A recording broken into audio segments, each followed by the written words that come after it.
what does it mean to be participating in GISEC this year? Oh, it's actually very important to us. So last year we didn't really join, but we went to the Digi-talks in, November, I think.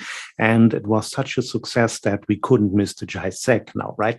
So we expect kind of similar buzz. I mean, it's obviously smaller, but it's more focused, obviously, on security.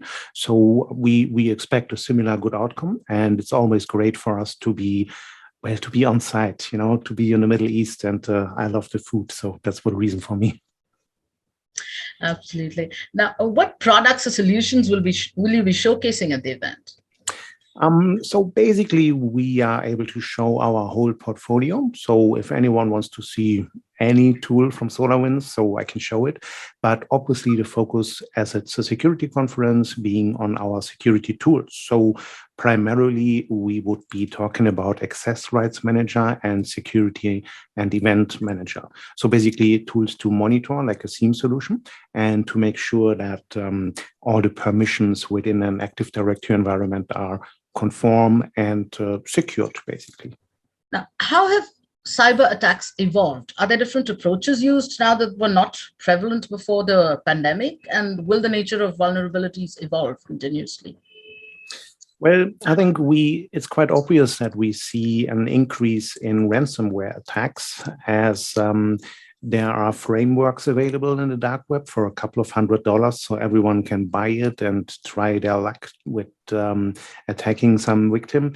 And it's March now. Just in these 3 months, we've seen a couple of unfortunately successful attacks. So that's a big issue, and reminds every business to make sure there's a backup, as that's a good idea to counter a ransomware attack. Also, as you mentioned, working from home, we are in year 2 working from home now, and there are still unsecured environments at home. It's difficult. It's not on premise in a corporate environment, and the Wi-Fi is shared with, I don't know, Hoovers, vacuum cleaners, etc., etc.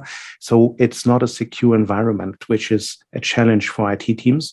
And this is another attack vector which we see attackers use not too frequently, but it does exist. How does secure by design approach by SolarWinds help mitigate new and complex cyber threats effectively? Obviously, we noticed that what was previously used as a best practice in software development can't cope with today's threats anymore.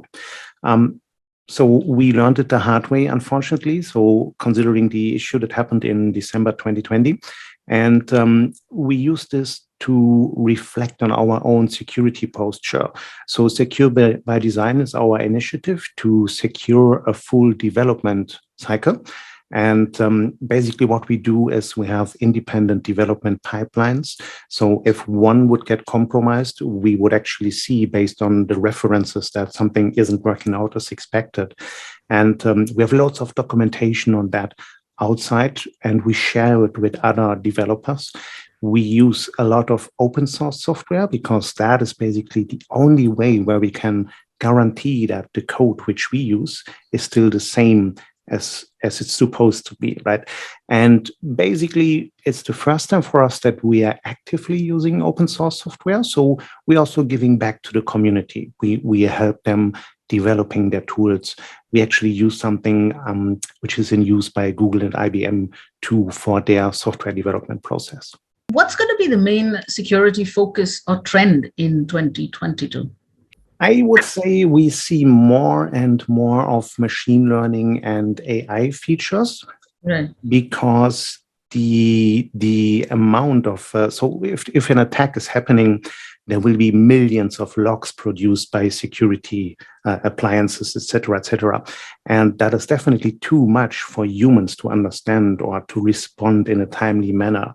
So we need to rely on machines. We need to outsource this relative simple task to a machine, which will go through millions of log lines within a couple of seconds, basically, and use or apply like a smart automation. So countermeasures could be started based on the decision-making process of an AI, or at least forward the important parts to a human. And that whole process doesn't mean that humans are no longer required. So we are still required because we are creative, and the machine is not really creative.